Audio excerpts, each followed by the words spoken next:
그때에 베드로가 나와 이르되 주여 내가 형제가 내게 죄를 범하면 몇 번이나 용서하여 주리이까? 7번까지 하오리까? 예수께서 이르시되 내게 이르노니 7번뿐 아니라 7번을 70번까지라도 할지니라.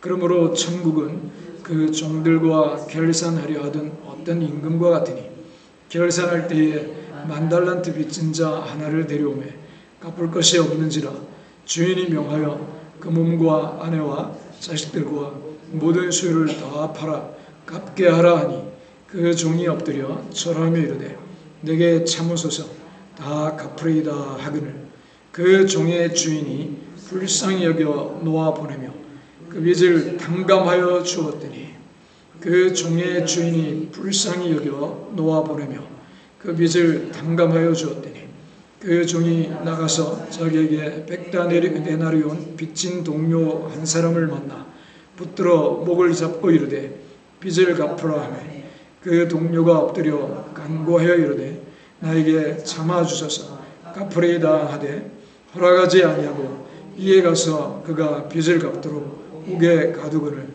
그 동료들이 그것을 보고 몹시 딱하게 여겨 주인에게 가서 그 일을 다 알리니 이에 주인이 그를 불러다가 말하되 악한 종아 네가 빌기에 내가 네 빚을 전부 탕감하여 주었거늘 내가 너를 불쌍히 여김과 같이 너도 내 동료를 불쌍히 여김이 마땅하지 아니하냐 하고 주인이 노하여 그 빚을 다 갚도록 그를 옥졸들에게 넘기니라. 너희가 각각 마음으로부터 형제를 용서하지 아니하면 나의 하늘 아버지께서도 너희에게 이와 같이 하시리라. 아멘. 여러분들 많이 듣던 또는 알고 있는 본문일 수 있습니다. 10,000달란트 빚진 자가 100데나리온 빚진 자를 용서하지 않는 내용이죠. 이 본문을 중심으로 오늘은 용서에 대해서 말씀을 전하려고 합니다. 오늘 시리즈 설교 중에서요, 변수 시리즈, 변소 시리즈가 아니고 변수 시리즈. 첫 번째는 뭐였죠? 첫 번째, 기도를 해도 응답이 안 될 때 기도 응답의 변수가 있다 그랬습니다. 뭐라고 그랬죠? 기도 응답이 더디고 기도 응답이 잘 안 되는 변수가 첫 번째는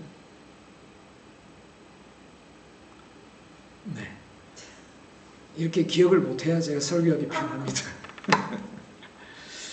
첫 번째는요, 믿음이라 했습니다. 믿음. 그래서 하나님이 우리에게 이미 다 주셨는데, 첫날 주셨는데 우리가 믿음으로 영적 세계에 하나님 주신 것을 끌어내야 된다. 그래서 우리의 믿음에 따라서 끌어내느냐, 믿음으로 끌어내느냐 아니냐에 따라 내 손에 응답이 들어오기까지 들어올 수도 있고 또 늦을 수도 있고 달라진다. 변수가 생긴다. 그렇게 말씀드렸습니다. 처음 듣는 듯한 표정으로 쳐다보는 분은 없죠. 네. 자, 그래서 기도 응답을 받는데 첫 번째 변수는 믿음이다. 믿음. 그래서 믿음이 중요하다 그랬습니다. 두 번째 변수는 뭐라고 그랬죠? 두 번째, 지난주입니다. 지난주. 기도 응답을 받는데 응답이 내 손에, 하나님은 첫날 응답하지만 내 손에 응답이 들어올 수도 있고 빨리 들어올 수도 있고 첫날 들어올 수도 있고 21일이 걸릴 수도 있었습니다. 그죠? 근데 어떤 사람은 뭐 한 달이 될 수도 있고 1년이 될 수도 있습니다. 그 차이가 뭐냐? 왜 그런 변수가 생기느냐? 사탄이랬습니다. 그렇죠? 네. 그래서 화면 보시면요, 첫 번째는 믿음이다. 두 번째 사탄이다. 그래서 믿음으로 끌어내라. 이미 하나님이 영적인 세계에 응답하신 것을 물질계로 끌어내라. 누가요? 우리가. 네. 그래서 그냥 알아서 주시겠지 이러고 있으면 안 됩니다. 믿음으로 끌어내는 것이 기도입니다. 네. 두 번째로, 하나님은 첫날 응답하셔도 사탄이 막고 있을 수도 있습니다. 그렇죠? 그래서 응답을 갖고 오는 천사를 사탄이 딱 막고 있을 때 그 천사를 물리치고 응답의 천사가 다니엘에게 도착했다 하는 거죠. 그래서 응답을 막는 사탄을 끌어내라. 세 번째 오늘은 용서입니다. 용서. 그래서 나 자신에 대해서는 용서가 중요하다는 겁니다.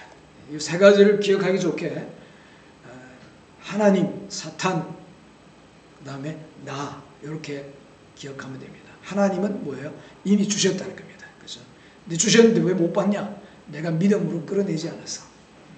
두 번째, 왜 하나님 주셨는데 못 받냐? 사탄이 막고 있어서. 그죠? 그래서 끌어내라. 세 번째, 왜 주셨는데 응답을 못 받냐?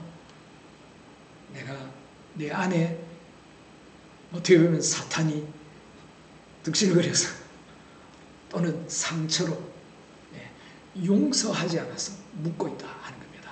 그래서 응답을 못 받을 수 있다. 이런 것들을 처리하면 응답이 온다. 치유가 일어난다 하는 것입니다. 할렐루야. 자, 오늘 말씀에서 100데나리온 빚진 자가 빚을 갚으려고 애를 씁니다. 그러니까 딱 보니까 그 빌려준 사람이 100데나리 아니고 발음이 10,000달란트. 10,000달란트 빚진 자가 갚을 수가 없거든요. 그러니까 그냥 탕감을 해줍니다. 탕감.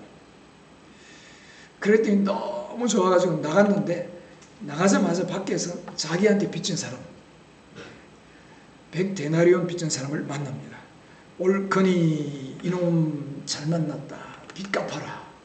자기는요 10,000달란트 탕감을 받았는데 100데나리온 빚진 사람을 붙잡아가지고 빚 갚아라 하고 감옥에다가 넣어버렸어요.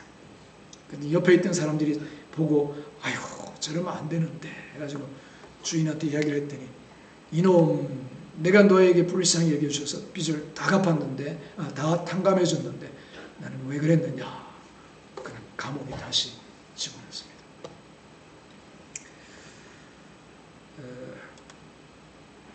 그래서 32절부터 보니까요. 내가 빌기에 내 빚을 전부 탕감하여 주었거늘 내가 너를 불쌍히 여긴 것처럼 너도 불쌍히 여기는 것이 마땅하지 않느냐. 그죠? 그러면서 35절에 하늘 아버지께서도 용서하기를 원하신다. 그렇게 기록을 하고 있습니다. 자, 그러면 10,000달란트와 100데나리온의 차이를 여러분 아세요? 일단 100데나리온부터 먼저 보겠습니다. 100데나리온. 한 데나리온이 얼마일까요? 한 데나리온. 네? 맞습니다. 하루 품삯. 여러분 요즘 시급이 얼마예요? 1시간 9,800 얼마죠? 10,000원이 안 됩니다. 그렇죠? 그럼 하루에 8시간 일한다 그러면 10,000원 쳐도 80,000원. 그렇죠? 하루 일당 80,000원. 근데 그냥 건설 현장의 일용직 노동자로 계산을 좀 잘 봐줘가지고 이야기하면 200,000원. 쉽게 말하면 노가다 하루 일당 200,000원이다 이 말입니다. 자, 그러면 100데나리온은 20만 곱하기 100입니다. 그렇죠? 자, 화면 보시면요. 100데나리온은 2천만 원입니다. 2천만 원. 10,000달란트는 얼마죠? 1달란트는 3,154만 원. 1달란트는. 자, 그러면 10,000달란트는 만을 곱하면 되겠죠. 3,154억입니다. 3,000억. 네. 10,000달란트가 얼마라고요? 3,000억. 3,000억 혹시 감이 오세요? 감이 안 올까봐 좀 풀어놨습니다. 여러분 연봉 5,200만 원 노동자 하루 20만 원 받는 노동자가 1년에 연봉이 5,200만 원이다. 주 5일을 일한다 쳤을 때 이렇게 이제 계산이 됩니다. 한 1년에 5,200만 원이네요. 이 사람이 안 먹고 안 쓰고 해서 6,000년을 모아야 3,000억이 됩니다. 3천억이 이 정도입니다. 3천억이요.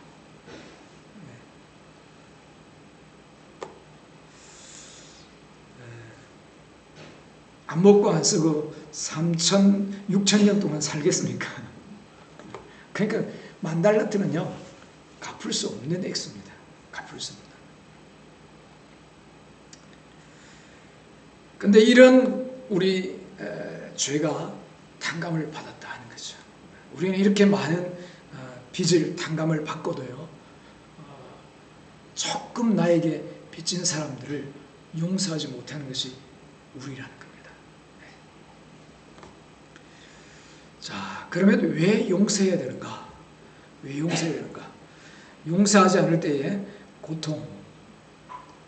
자, 아까 우리 34절, 35절을 한 번 더 읽겠습니다. 같이 읽겠습니다. 주인이 노하여 그 빚을 다 갚도록 그를 옥졸들에게 넘기니라. 너희가 각각 마음으로부터 형제를 용서하지 아니하면 나의 하늘 아버지께서도 너희에게 이와 같이 하시리라. 네. 주인이 노하여 그 빚을 다 갚도록 옥졸들이 감옥에 가뒀다는 겁니다. 무슨 말이냐? 용서하지 않으면요 마음의 감옥에 갇힌다는 겁니다. 마음의 감옥에. 좀 더 구체적으로 보겠습니다. 용서하지 않으면 어떻게 되느냐? 용서하지 않으면 조금 있는데요. 몇 가지 되는데 잘 보겠습니다. 용서하지 않으면 같이 읽겠습니다. 시작. 용서하지 않으면 마음이 더러워진다. 네. 여러분, 영적으로 깨끗한 마음이란 용서하는 마음, 허물을 덮어주는 마음입니다. 우리가 깨끗하면 얼마나 깨끗하겠습니까? 그죠? 근데 진짜 영적으로 깨끗한 마음은요, 용서하는 마음, 허물을 덮어주는 마음입니다. 그래서 하나님이 주시는 평강을 누리는 마음이 영적으로 깨끗한 마음이며 성숙한 사람의 마음입니다. 용서하지 않으면 죄를 품게 되어 영적으로 더러워지며 기도해도 응답받지 못하게 됩니다. 그래서 우리는요, 용서해야 된다는 겁니다. 네, 용서하지 않으면 기도해도 응답을 받기가 어렵습니다. 두 번째 읽겠습니다. 두 번째만 읽겠습니다. 용서하지 않으면 사탄이 틈을 탑니다. 네. 여러분, 사탄이 무서워하는 기도 중에 하나는 용서하는 기도입니다. 용서하는 기도. 네. 용서를 하면 그 사람에 대한 사탄의 지배력이 없어지고 그 틈이 없어지기 때문에 사탄은 용서의 기도를 못하도록 회방합니다. 그러나 용서의 기도를 하고 그간의 죄를 회개할 때 사람의 마음을 지배하던 사탄은 꼼짝없이 쫓겨나가야 된다 하는 겁니다. 네. 용서하지 않으면요, 마귀가 안 나가요. 여러분, 귀신을 쫓아낼 때 보면 자기가 안에서 딱 붙잡고 있습니다. 그래서 안에서도 밀어내고 밖에서도 끌어낼 때 이 축사가 잘 일어납니다. 귀신을 쫓아내니까. 근데 본인은 인정하지 않고요, 본인은 용서하지 않고 꽉 붙들고 있잖아요. 그러면 잘 안 나가요.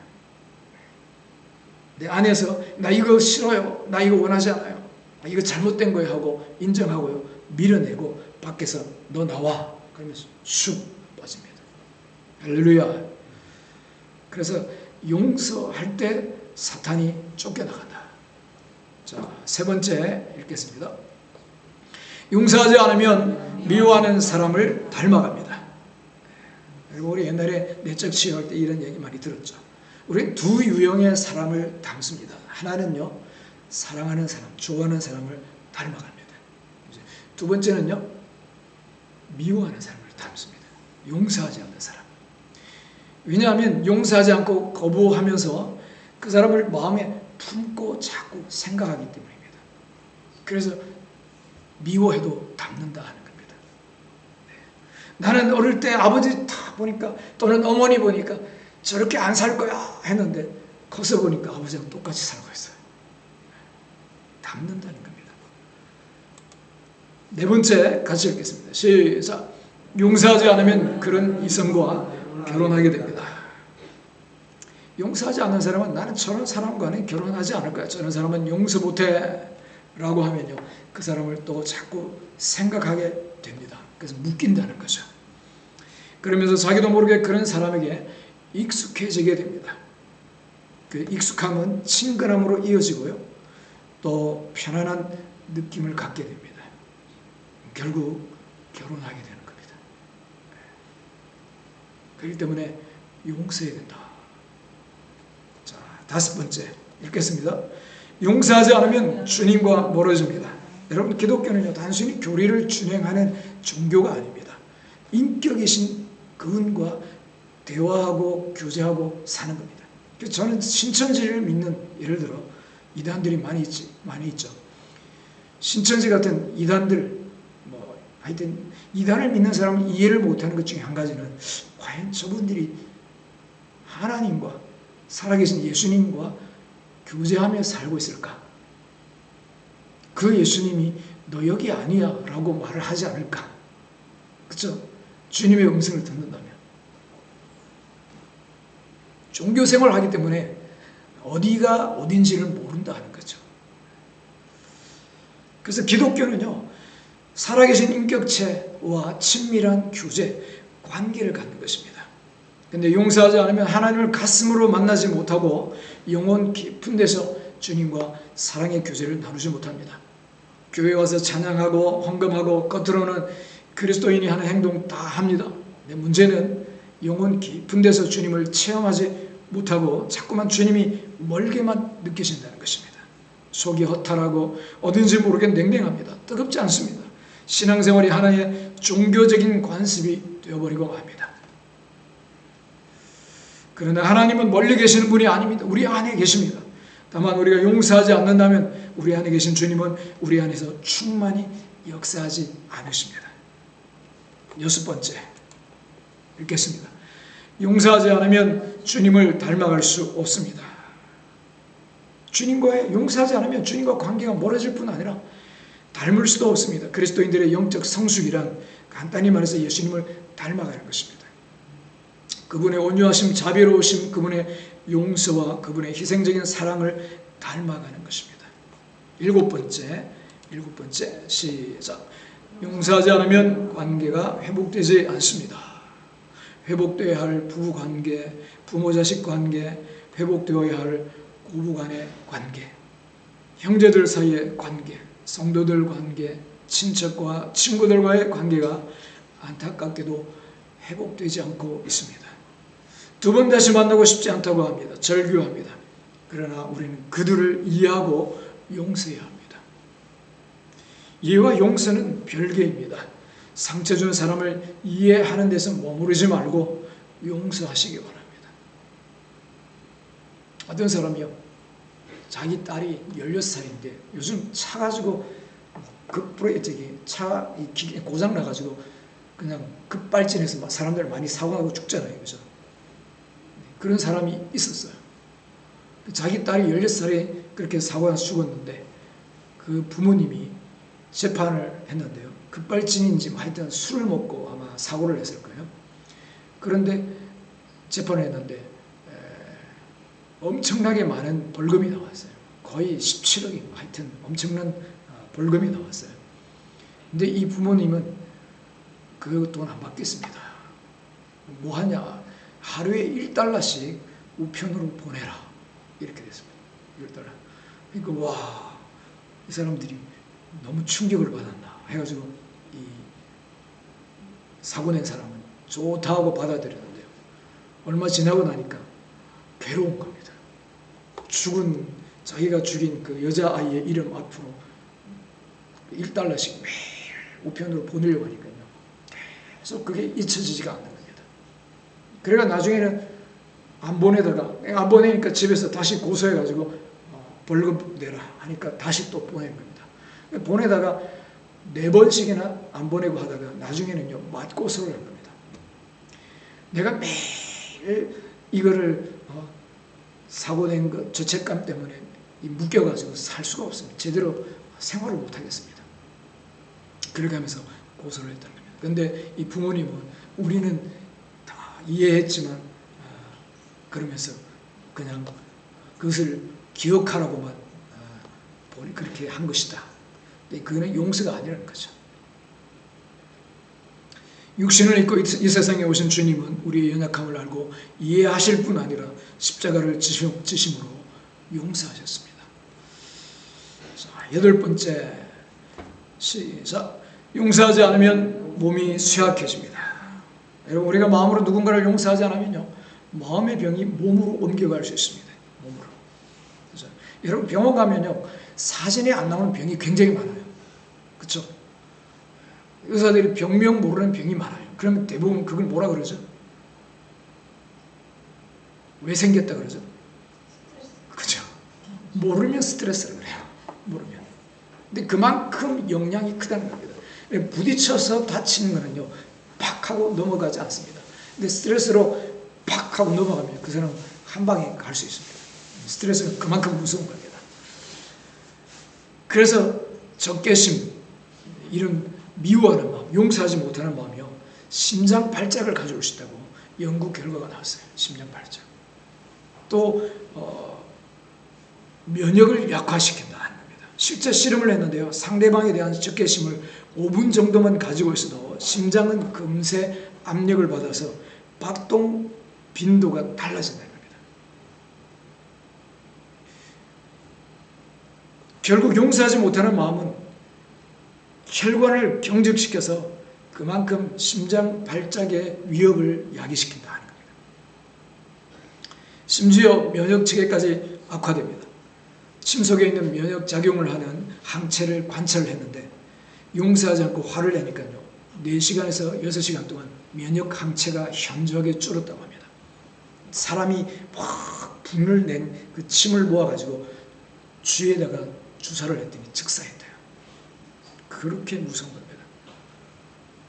용서하지 않는 마음은 그만큼 치명적으로 우리 건강에 영향을 미친다는 것입니다.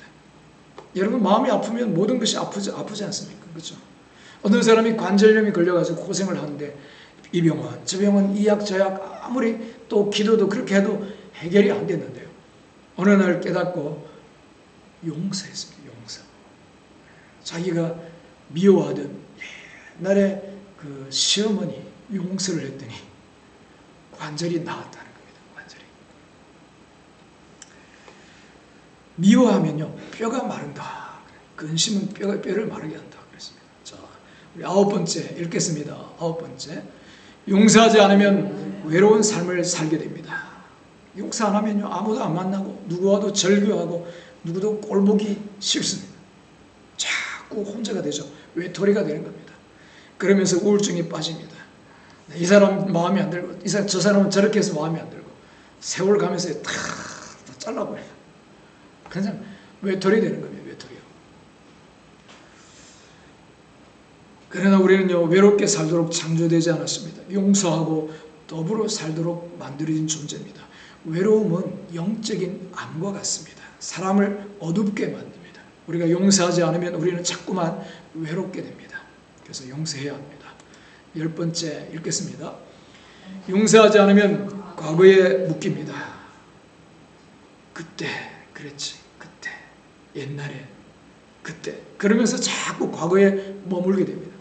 과거에 머물면요, 현실을 놓칩니다. 과거에 머물면 미래를 놓칩니다. 그렇게 현실과 미래를 놓치면서 자꾸만 퇴보합니다. 옛날이 좋았어. 그러나 우리가 용서하면 과거에서 자유롭게 됩니다. 더 이상 과거에 머물지 않습니다. 과거를 되새김질하지 않습니다. 진리는 우리를 자유케 합니다. 할렐루야. 11번째 마지막입니다. 읽겠습니다. 시작. 용서하지 않으면 상처가 치유되지 않습니다. 여러분, 용서는 육체적인 건강만 아니라 정신적인 건강에도 영향을 끼칩니다. 상처를 입은 사람은요, 상처를 쉽게 받습니다. 그래서 조금만 뭐라 말을 하든지 뭔가 있으면요, 움츠러들고요, 반항하고 저항합니다. 왜 그러냐? 상처가 있어서 그래요. 상처. 또 남도 쉽게 상처를 입힙니다. 아주 사소한 것에도 문제 삼아가며 상처를 받습니다. 공격적인 성격의 사람은 눈만 조금 마주쳐도 왜 째려보느냐, 내 얼굴에 뭐 묻었어. 내가 만만해. 시비를 걸기도 합니다. 또한 상처가 있는 사람은 죄를 쉽게 짓습니다. 왜 그럴까요? 상처가 아프기 때문에 뭔가 기분 좋아지는 것으로 자신을 위로하려고 하기 때문에 그렇습니다. 여러분, 이것이 정신적으로도 안 좋은 것들을, 영적으로 안 좋은 것들을 자꾸 집어넣는 겁니다. 현대인들이 스트레스를 받으니까요. 쉽게 위로받을 게 많거든요. 안 좋은 영상들, 그죠? 많이 집어넣습니다. 또 뭐가 있죠? 옛날엔 먹을 것도 없지만 지금은 먹을 것도 많으니까 그냥 달달한 거, 매운 거, 그죠? 비만의 원인 중 하나, 이게 바로 비만의 원인 중에 하나라는 거 아십니까? 음식으로 위로받으려고 하기 때문입니다. 또한 상처가 있는 사람은 말이 다릅니다. 마음속에 원망이 가득하다면요, 우리 속에서는 계속 원망의 소리가 흘러나옵니다. 자기도 모르게 한숨이 나옵니다. 푸념이 나옵니다. 독이 나옵니다. 쓴뿌리가 있기 때문에 그렇습니다. 하지만 용서는 육체적인 건강은 물론 마음의 평화라는 선물을 가져다 줍니다. 여러분, 용서해야 합니다. 용서하면 마음의 응어리와 상처가 치료받습니다. 그렇게 하나씩 치유되면요, 우리는 모든 면에서 변화가 시작됩니다. 첫 번째,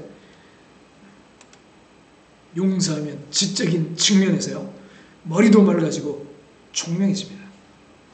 용서하면요, 정서적으로 성령의 열매를 맺습니다. 용서하면 의지력도 건전하게 강화됩니다. 그래서 사양해야 될 상황에서 어쩔 줄 몰라 하고 막 사양도 못하고 막 눈치 보고 이게 아니고요, 그냥 담대하게, 그렇죠? 적절하게 잘 거절도 할 수 있다는 겁니다. 부탁도 할 줄 알고, 그렇죠?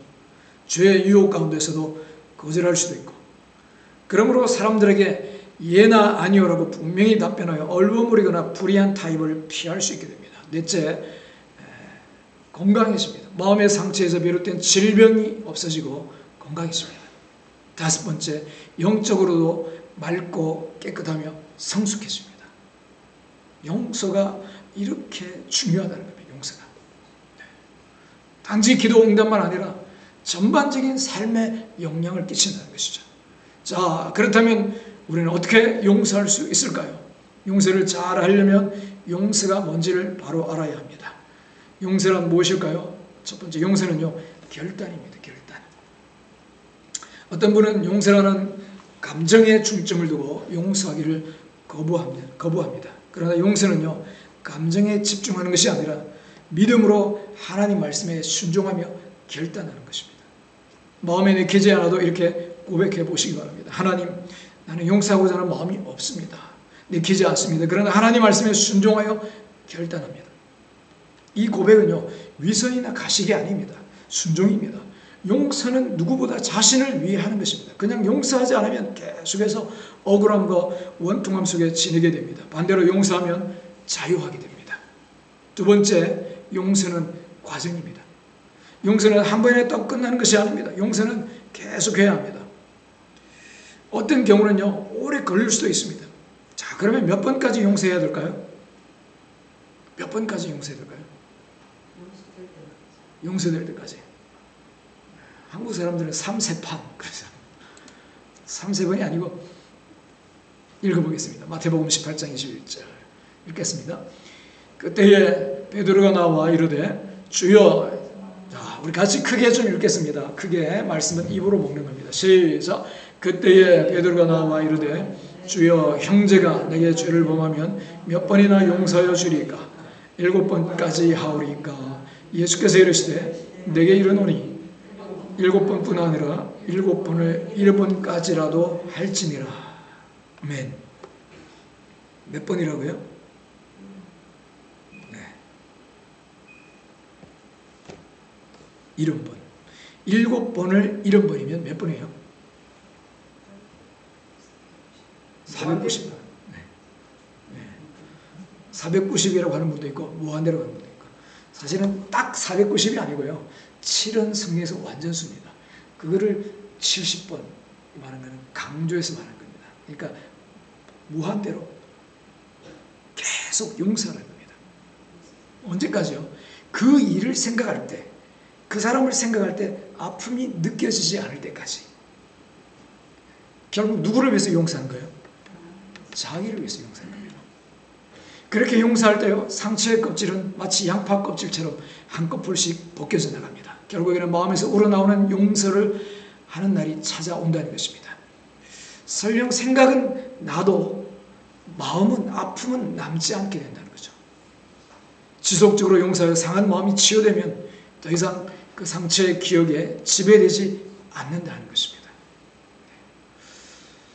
많은 사람들이요, 직면하기를 싫어합니다. 두려워합니다. 왜? 아픔이 아직 남아있거든요. 고통이 있거든요. 이게 아직 처리가 안 됐다는 겁니다. 근데 상대방이 만약에 내가 용서를 했고 나는 자유로워졌다. 그런데도 상대방이 거부한다. 그러면 어떻게 될까요? 그것도 상대방의 선택입니다. 그러나 내가 용서했다고 그 사람을 그 자리에서 즉시 신뢰하거나 또 함께 있어야 한다. 꼭 그럴 필요는 없다는 겁니다. 위험할 수도 있습니다. 그래서 용서했다고 할지라도 그런 사람을 대할 경우에는 지혜와 분별력이 필요합니다. 마지막 세 번째, 용서는 은혜입니다. 은혜. 용서는요, 우리는 사실 용서가 안 돼요. 우리 힘으로는요. 예를 들어 싸웠는데 제가 몇 번 말씀드렸지만 성경도 있잖아요. 이에는 이, 눈에는 눈. 세상 사람들은 무슨 뜻으로 써요? 야, 너 나 한 대 쳤어? 그걸 좋다. 이에는 이다. 눈에는 눈이다. 이러면서요. 막 열받아가지고 성경을 인용하면서 막 싸웁니다. 근데 그 성경에서 말하는 건요, 같이 대적하라 이런 뜻이 아니고요. 사람은 한 대 맞으면 두 대로, 세 대로, 네 대로 갚아주는 본성이 있습니다. 그렇죠? 그래서 이 하나 내가 맞아서 이가 하나 부러졌다. 그러면 상대방 이 하나 부러뜨리는 정도까지만 하는 게 아니고 눈까지 뽑아버려요.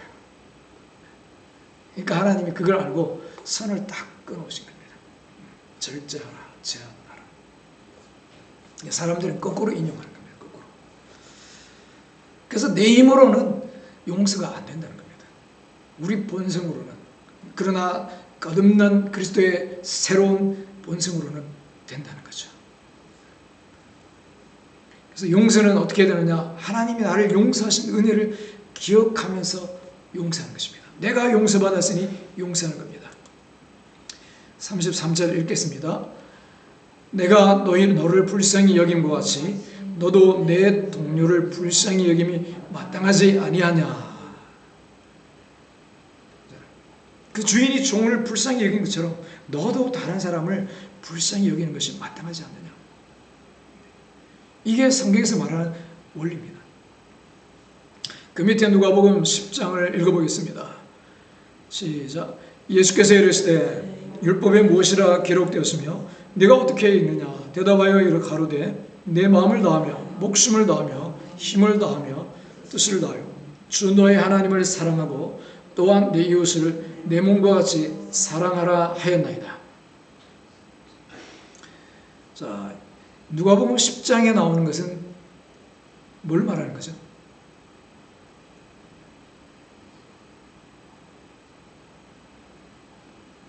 옛계명입니다. 옛계명, 율법, 그죠? 구약, 옛계명. 성경을 쫙 요약하면 뭐예요? 성경을 전체를 다 요약하면 그걸 요약한 것을 우리가 성경 앞장에 보면 제일 앞인가 뒤인가 보면 있어요. 10개로 요약한 게 있습니다. 10계명입니다. 10계명을 또 요약하면 뭘까요? 하나님 사랑, 이웃 사랑. 그렇죠? 그래서 여기 보니까 오늘 그렇게 말하고 있습니다. 27절에 하나님을 사랑하고 이웃을 사랑하라. 그렇죠? 자, 그러면 이 두 계명을 요약하면 뭐예요? 사랑입니다. 사랑. 성경은 쫙 짜면 딱 하나가 나온다. 한 단어가 뚝 떨어진다. 그러면 그게 뭐냐? 사랑이라는 겁니다. 자, 그래서 구약에서도 사랑을 이야기했고요. 신약에서도 사랑을 이야기합니다. 자, 화면 보겠습니다. 요한복음 15장에 읽겠습니다. 시작. 새 계명을 너희에게 주노니 서로 사랑하라. 내가 너희를 사랑한 것 같이 너희도 서로 사랑하라. 자, 새 계명 그렇게 말했습니다. 새 계명. 누가복음 10장에서는 율법 옛 계명이죠. 그러면 예수님이 새 계명을 준다 이렇게 말씀하셨어요. 옛 계명과 새 계명은 같아요, 틀려요? 네, 틀려요? 같거든요. 같다. 어떻게 같아요? 잠깐만요. 틀리다 하는 문제 말씀하세요. 틀리다. 똑같으면 똑같은 걸 썼을 것 같아요. 틀리니까 세 개는 아, 틀리니까 새 거다 이렇게. 네, 좋습니다. 네, 똑같다. 어떤 면에서 똑같다는 거죠? 내 몸과 같이 사랑하라. 네. 내가 너에게 사랑을 주는 거잖아요. 네, 사랑하라. 그렇죠? 맞습니다. 두 분 다 맞습니다. 두 분 다. 자, 어떻게 맞느냐? 어떻게 같으냐를 말씀드릴게요. 율법은 구약을 말합니다. 그렇죠? 옛 계명. 옛 계명에서 뭐라 했냐면 내 이웃을 내 몸같이 사랑하라. 사랑은 그죠? 사랑을 말합니다. 그러면 새 계명 신약에서는 내가 너희를 사랑한 것처럼 너희도 서로 사랑하라. 사랑은 똑같습니다. 사랑. 그렇죠? 그럼 다른 건 뭐냐? 구약에서는 옛 계명은 내 이웃을 내 몸과 같이, 신약에서는 내가 너희를 사랑한 것 같이, 이게 다른 겁니다. 구약에서는 예수님이 아직 오지 않았기 때문에 어떤 설명할 게 없는 겁니다. 비교할 게 없고, 너희들이 이해할 수 있는 수준에서는 네가 네 몸 사랑하는 것 제대로 사랑하지 않느냐, 그렇죠? 그러니까 너 자신을 네가 사랑하듯이 이웃을 사랑하라 하는 겁니다. 이거를 우리가 영어 시간에 학교 다닐 때 배웠습니다. 황금률이라고, 그렇죠? 황금률. 네가 받고자 하는 대로 너도 이웃에게 주라, 그렇죠? 사랑받고 싶은 대로 사랑하라. 내 몸과 같이 사랑하라. 자, 신약에서는 예수님이 오셔서 예수님이 우리를 사랑한 것처럼 사랑하라 하는 겁니다. 네. 사랑은 변하지 않았지만 새로 내가 말한다. 내가 이제는 너희가 너희를 사랑하는 정도가 아니라 내가 너희를 사랑한 것처럼, 그죠? 이렇게 바뀌었다는 것입니다. 자, 우리가 사람들을 사랑할 수 있는 것은요, 그냥 내 수준에서 사랑할 수 있는 거지만, 그러나 진짜로 하나님이 원하는 것은 예수님이 우리 위해 죽고 거듭나시고 부활하시고 성령으로 오셔서 우리 안에 들어와서 주님이 나를 사랑하신 사랑을 깨닫게 하시고 주님의 영으로 사랑하게 하신다는 겁니다. 이게 달라진 거죠. 그렇죠? 그래서 내가 너희를 사랑한 것 같이 너희도 사랑하라. 여러분, 이거를 묵상을 할 때, 계시가 임할 때 우리도 이웃을 사랑할 수 있습니다. 네. 주님이 나를 이렇게 사랑했는데, 저 위에도 뭐라 했죠? 내가 너를 불쌍히 여긴 것 같이, 그렇죠? 위에 빼버리고 너 동료를 불쌍히 여겨라 이렇게 안 했다는 겁니다. 그렇죠? 네. 주님도 내가 너희를 사랑했다. 이미 본을 보였다. 그리고 내가 너희를 사랑한 사랑으로 사랑하라. 그래서 우리 하나님은요, 할 수 없는 것을 시키지 않는다는 겁니다. 그렇죠? 그래서 주님이 나를 사랑한 사랑을 깨달을수록, 그거를 많이 경험할수록 우리도 사랑할 수 있다는 것입니다. 그래서 우리가 누구에게 어떤 상처를 받았더라도 주님의 선하심과 주님께서 나의 모든 죄를 위하여 십자가에서 피 흘리고 죽으시고 사하셨다는 것을 진정 깨닫고 믿고 감사한다면 나의 삶 가운데 용서하지 못할 사람이 있겠습니까? 그러나 어떤 분들은요, 죄사함에 관한 깨달음과 감사가 없거나 있더라도 곧 잊어버리기 때문에 용서하지 못합니다. 여러분, 요셉을 한번 생각해 보세요. 요셉도 용서의 인물이었어요. 형들에게 배신당해서 버림받았죠. 그래서 인신매매로 끌려갔습니다. 그 다음에 외국에 가서 종살이 하다가 열심히 일했는데 가족들, 그 주인들한테 배반당해서 감옥에 들어갑니다. 버림받았죠. 총리가 돼서 얼마든지 그 사람들을 해치울 수 있습니다. 그렇죠? 보복할 수 있습니다. 근데 그러지 않았어요. 그리고 정말 어른이 돼가지고 어려울 때 찾아온 형제들 혼내지 않았어요. 하나님이 나를 여기 보낸 것은 당신들이 보낸 것이 아니라 하나님 보내셨다. 당신들을 살리기 위해서. 그러면서 용서하셨다는 겁니다. 그러니까 하나님과 관계를 지었고 하나님 나를 사랑하셨다. 그것을 알고 깨닫고 경험하고 누리고 있었기 때문에 용서할 수 있었다는 것입니다. 예수님이 나를 위해서 어떻게 하셨는가? 예수님 나를 어떻게 용서하셨는가? 십자가에 행하신 그 은혜를, 사랑을 자꾸 깨닫고 거기에 계속해서 뿌리를 내릴 때요, 우리 용서할 수 있게 된다는 것입니다. 여러분, 하나님의 은혜로 용서할 때 우리는요, 자유합니다. 마귀는 패배합니다. 응답이 있습니다. 지금 이 시대에는 더욱 이런 사람들이 필요합니다. 용서라는 것이 결코 쉬운 일은 아닙니다. 그러나 실질적인 피해와 이득의 관점에서 따져봐도 용서를 하는 편이 우리에게는 훨씬 유익합니다. 용서를 상대방의 잘못에 대한 면죄부라고 생각하면요, 결코 쉽게 용서하기 어렵습니다. 그러나 그것이 아니라 나 자신의 건강과 행복을 위한 노력이라고 생각한다면 오히려 좀 더 쉽게 용서할 수 있을 것입니다. 어떤 사람은 나 용서했어, 잊어버렸어.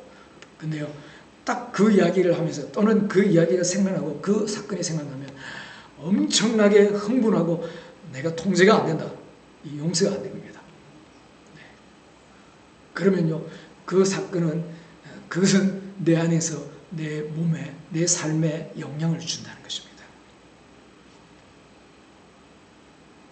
용서, 그것은 상대방을 위한 것이 아니라 나를 위한 것입니다. 여러분, 원수가 없는 것은요, 하나님께 있습니다. 우리가 용서해야 할 그 사람을요, 축복해 주십시오. 그것이 바로 선으로 악을 이기는 것입니다. 선으로 악을 갚을 때 우리는 승리합니다. 평강을 누리게 됩니다. 복수하겠다 그러면요, 우리는 묶입니다. 사탄이 박수치며 손을 내밉니다. 이야, 너 나의 편이니. 복수는 하나님께 달려 있습니다. 원수 갚지 마시고요, 하나님께 맡기세요. 하나님께서 갚아주십니다. 자, 그러면요, 좀 더 실제적인 방법으로 말씀을 정리하겠습니다. 지식적으로 용서하지 않으면 이렇게 됩니다. 용서하면 이렇게 됩니다. 하는 이야기를 우리가 알아야 됩니다. 그죠? 자꾸 되새겨야 됩니다. 그러나 이 지식만 갖고는 잘 안 됩니다. 어떻게 해야 되느냐? 그걸 가지고 하나님 앞에 나가야 됩니다. 하나님, 정말 용서 안 하면 내 삶이 엉망이 되고 사탄이 내 삶에 들어오고 기도도 응답이 안 되고 병난다 그랬습니다. 그렇죠? 형통이 없다 그랬습니다.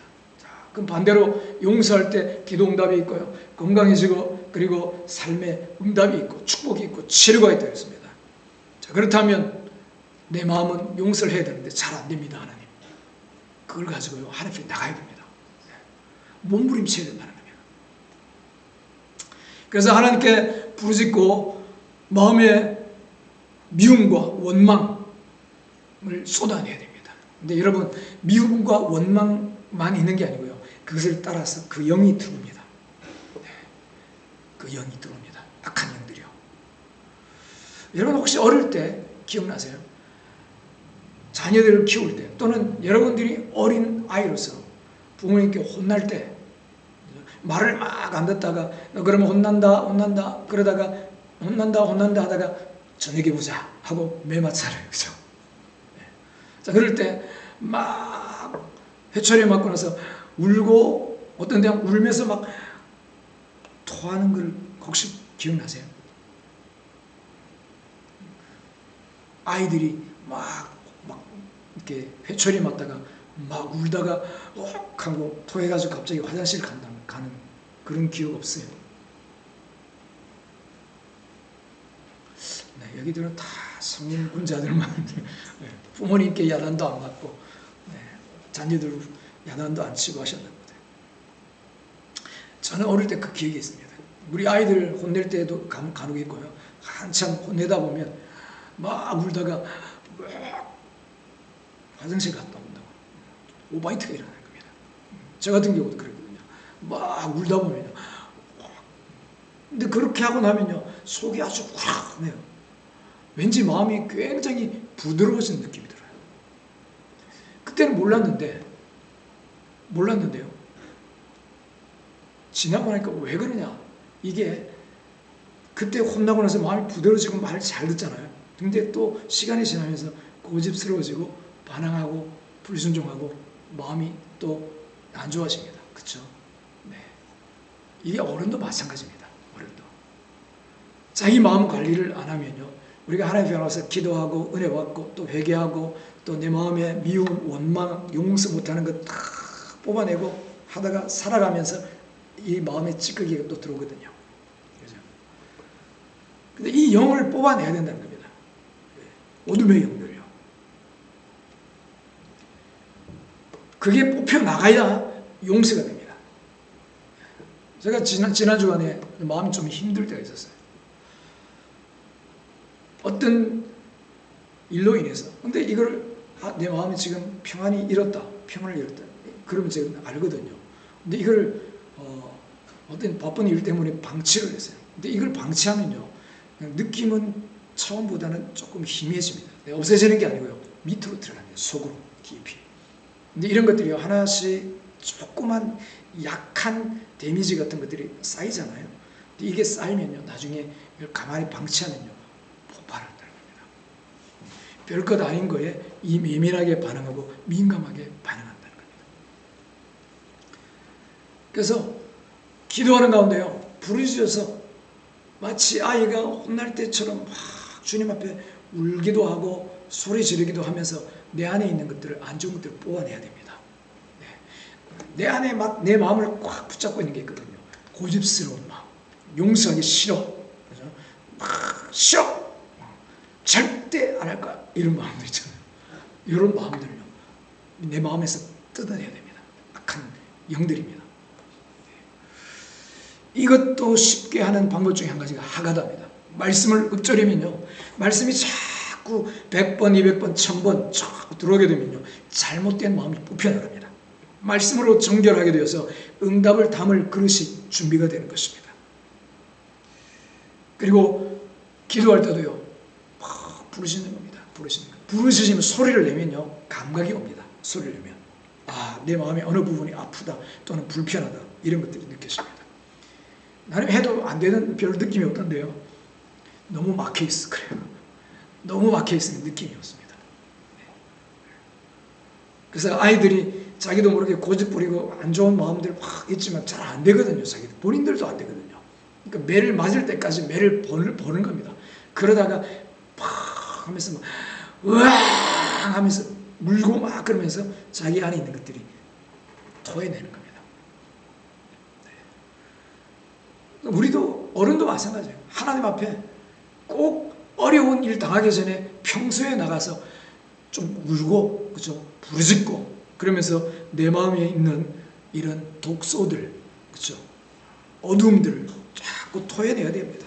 그러면요, 속이 후련해집니다. 시원해집니다. 상쾌해집니다.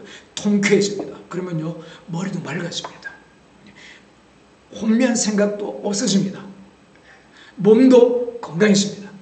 이건 제 경험입니다, 여러분. 분명하게 말할 수 있는 확실한 경험입니다. 여러분, 용서하지 않으면 안 된다, 용서하면 이런 축복이 있다 하는 지식을 가지고 용서하시기 바랍니다. 그리고 하나님 앞에 그런 지식을 가지고 부르짖으세요. 몸부림치세요. 그래서 내 마음에 어떤 사람에게도, 어떤 환경에도, 어떤 사건에도 매이지 않는 마음이 되게 달라고 기도하세요. 그래서 용서받고 하나님 앞에 사람들도 용서함으로 치료받고 응답받는 여러분 되시기를 주 이름으로 축원합니다.